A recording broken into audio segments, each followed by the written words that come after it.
வணக்கம் வணக்கம் யூடியூப் செல்லங்களா. நம்ம இன்ஸ்டாகிராமில் Q&A கேட்டிருப்போம், யூடியூப் Q&A. அதுக்கு நீங்கள் கேட்ட கேள்விகளுக்கு தான் நான் இப்போ ரெஸ்பாண்ட் பண்ண போகிறேன். சரியா? ரெடியா? ஆரம்பிக்கலாமா? முதல் கேள்வி, ப்ரோ, உங்கள் டிஜிட்டல் ஃபுட் பிரிண்ட் பற்றி நீங்கள் என்ன நினைக்கிறீங்க? முதல்ல நான் டிஜிட்டல் ஃபுட் பிரிண்ட் பற்றினா நான் ரொம்ப பெருசாக கவலைப்பட்டதே கிடையாது இது வரைக்கும். ஓகேவா? இன்ஸ்டாவில் நான் இது வரைக்கும் 170க்கும் மேற்பட்ட வீடியோக்கள் நான் போட்டிருக்கேன்.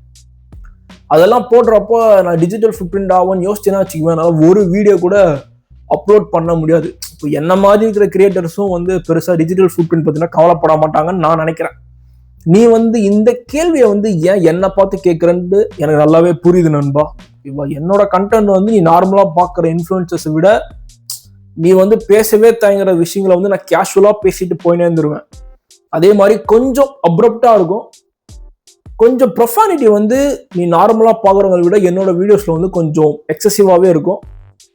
Which is fun and I like it and I will do more brother. ஓகேவா? டிஜிட்டல் ஃபுட் பிரிண்ட்னா அதெல்லாம் அதை பற்றி நம்ம ஒன்றும் நினச்சி வருத்தப்பட தேவையில்லைன்னு நான் நினைக்கிறேன். ஓகேவா? சும்மா ஃபன் தான், போகிற போல அது மாதிரி போயிட்டு போகுது. ஓகேவா? அதை பற்றி நம்ம ஒன்றும் நினச்சி வருத்தப்பட தேவையில்லை நண்பா. மிஞ்சி போனால் மரணம் எனும் போது வாழ்க்கை வாழ வைக்கப்படலாமா? நண்பா, மதன் கௌரி பிடிக்குமா இல்ல ரிஷிபீடியா பிடிக்குமா? பிரதர், நான் ரிஷிபீடியா பேசுற ஹாரர் ஸ்டோரிஸ் அதெல்லாம் கேட்க மாட்டேன். மதன் கௌரி பேசுற நியூஸையும் நான் கேட்க மாட்டேன். பட் எனக்கு மதன் கௌரி ரொம்ப பிடிக்கும். ஏன்னா அவர் அக்ரிகல்ச்சர் கூட சேர்ந்து ஒரு பாட்டு பண்ணியிருப்பாரு. அந்த பாட்டு பாத்ரூம் சாங். அந்த பாட்டு எனக்கு ரொம்ப பிடிக்கும். இருக்கலாம் அமேசான் பிரைம், ஒதுக்கிட்டு ஃபேமிலி டைம், வாழ்க்கை ஒரு புல்லட் ட்ரைன், தவற விட்டா அதான் கிரைம் சொல்லிட்டு அது ஒரு மஜாவான சாங். அதில் அக்ரிகல்ச்சர் டீம் எல்லாருமே அதில் இருப்பாங்க. இவர் கென் கார்சன் இருப்பாரு, அதுக்கப்புறம் ஆஃப்ரோ இருப்பாரு, அசல் கோலார் இருப்பாரு. இவங்க எல்லாருமே ரொம்ப சின்ன பசங்களா இருப்பாங்க. ஓகேவா? அதுல அசல் கோலார் கட்டில் மேல ஏறணுன்னு ஆடின்னு இருப்பாரு. அதை நான் ரொம்ப நாள் கழிச்சு நான் இப்போ பார்த்தேன் ரீசெண்டா. அதுல ஒரு அசல் கோலார் மாதிரி தெரியல. அப்புறம் உத்து பார்த்தா இது அசல் கோலார் பாய், ஆமா அப்படின்னு சரியான ஷாக்கு. அந்த வீடியோல எல்லாருமே ரொம்ப சின்ன பசங்களா இருப்பாங்க. ஓகேவா? டைம் இருந்துச்சுன்னா போய் பாருங்க அந்த வீடியோ, பார்த்துட்டு எப்படி இருக்குன்னு சொல்லுங்க. இன்னை வரைக்குமே அந்த பாட்டு எனக்கு ரொம்ப பர்சனலான சாங். அக்ரிகல்ச்சர்ல அந்த பாத்ரூம் சாங் நல்லா இருக்கும், போய் பாருங்க. ஸோ அந்த பாட்டுக்காண்டி தான் எனக்கு மதன் கௌரி பிடிக்கும். That's it brother. ஜி, நீங்க என்ன படிச்சிருக்கீங்க? MBBS-ஆ? பிரதர், நான் MBBS-னா படிக்கல. நான் 2020ல BE முடிச்சேன். ஓகேவா? ரொம்ப கஷ்டப்பட்டு கொரோனா டைம் எல்லாம் எவ்வளோ ரிஸ்க்னு உங்களுக்கே தெரியும். கொரோனா டைம்லயும் கண் விழிச்சு ரொம்ப ஹார்ட் ஒர்க் பண்ணி தான் நான் BE கிளியர் பண்ணேன். ஆல் கிளியர் பண்ணி கிராஜுவேட் ஆனேன். 2020ல தான் ப்ரோ நான் BE கிராஜுவேட் ஆனேன். BE automobile engineering. ஓகேவா? பேசிக்லி அன் இன்ஜினியரிங் கிராஜுவேட் நான். Your work prior to content creation நண்பா?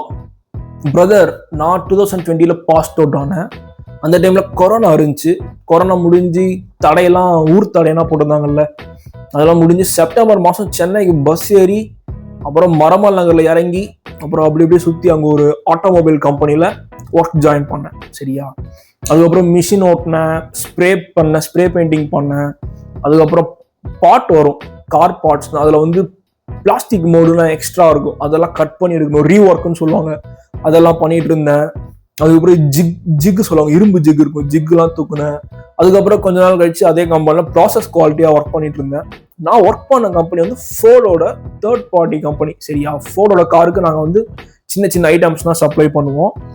ஸோ அன்ஃபார்ச்சுனேட்லி ஃபோர்டு இந்தியாவில் இழுத்து மூட்டாங்க, ப்ரொடக்ஷன் ஸ்டாப் பண்ணிட்டாங்க. அதனால என்னையும் ஃபயர் பண்ணிட்டாங்க அந்த கம்பெனிலேருந்து.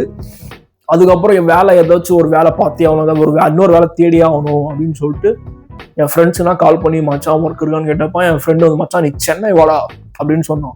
போனோம், சென்னை போனோம். அப்புறம் இந்த டி நகர், தேனாம்பேட்டை சைட்லாம் ஒரு கம்பெனியாக சுற்றணும், அதான் வேலை இருக்கா ஒர்க் இருக்கான்னு சொல்லிட்டு.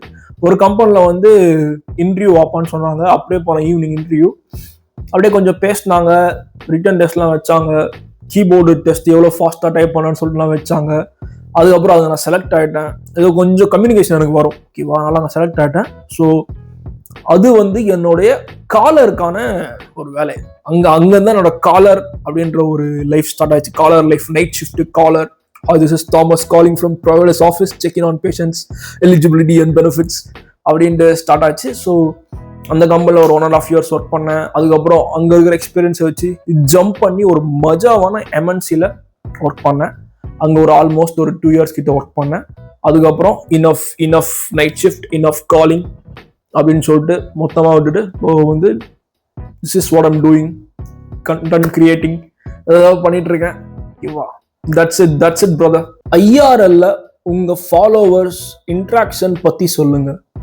நான் நிறைய பேரை மீட் பண்ணேன். கொஞ்சம் வீடியோலாம் இதுவான உடனே நான் நிறைய பேரை மீட் பண்ண, எல்லாம் பார்ப்பாங்க, பேசுவாங்க, நல்லா பண்றீங்கன்னு சொல்லுவாங்க. ஸோ இப்போ நான் சொல்ல போற விஷயம் வந்து கொஞ்சம் கோளாரா சில பேரை கூட மீட் பண்ணேன்.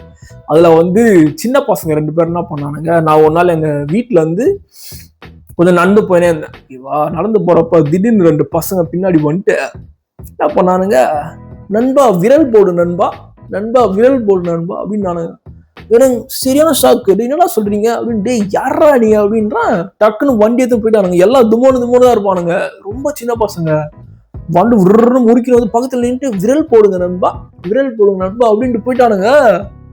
ஐயோ, எனக்கு என்னடா ஆச்சு, இது யாரா அவனுங்க அப்படின்ற மாதிரி எனக்கு சகரிக்கலாம். என்ன பண்றேன்னு தெரியல, சிரிக்கிறதா அழுகுறதா. நீ வந்து அப்படியே டம் ஸ்ட்ரக் நண்பா. நானு பாண்டா கூட லிவின்ல இருக்கீங்களா? நான் தெரியாதனமா பாண்டா வச்சு 2 கண்டென்ட் ஸ்டோரி போட்டுட்டேன். அது மட்டும் இல்லாம அந்த சாய் அபியங்கர் பாட்டு இருக்குல்ல, வெறப்பான்னு சொல்லிட்டு, அதுல டான்ஸ் ஆடுறப்ப இதுவரை பின்னாடி உக்காந்து பாண்டா ஒரு மாதிரி பார்க்கும். இந்த 3 கண்டென்ட்டுக்கு போட்டதுக்கு அப்புறம் எல்லாரும் வந்து விஷால் பாண்டா ஸ்மாஷ் பண்ணி வீடியோ போடுங்க, ஆயிலப் பண்ணுங்க, நீங்களும் பாண்டாவும் எஸ்லைன் போது பாருங்க, உங்களுக்கும் பாண்டாக்கும்ன்ற மாதிரி என்னென்னவோ பண்ணிட்டு இருக்கீங்க. ஒண்ணு நல்லா தெரிஞ்சுக்கோங்க, இந்த பாண்டா வந்து நம்மளது கிடையாது. நம்ம கூட வந்து ப்ரோ ஒருத்தர் இருக்காரு, அவரோடது. ஓகேவா, ப்ரோ கூட தான் நான் ஸ்டே பண்ணியிருக்கேன், அவரோடது. ஓகேவா, பாண்டா அது வந்து ஒரு பிரைவேட் ப்ராப்பர்ட்டி. நான் சும்மா ஸ்டோரி மட்டும் நான் யூஸ் பண்ணிக்கிறேன் ஒழிய மிச்சபடி நான் வந்து என்னோட லிமிட்ல தான் நான் இருக்கேன். நான் வந்து அத்துமீறல பேட் டச்னா அதுவும் பண்ண கிடையாது. சரியா, அது வந்து ப்ரோவோட பாண்டா, அது வந்து அவருக்கு கிஃப்டா வந்தது. So I am maintaining my limits. சபை நாகரிகம் கருதி நீங்களும் வந்து இதுக்கு மேல பாண்டாவையும் என்னையும் வச்சு தப்பா பேசாதீங்க. ஓகேவா, நன்றி, வணக்கம், தேங்க்யூ ஸோ மச்.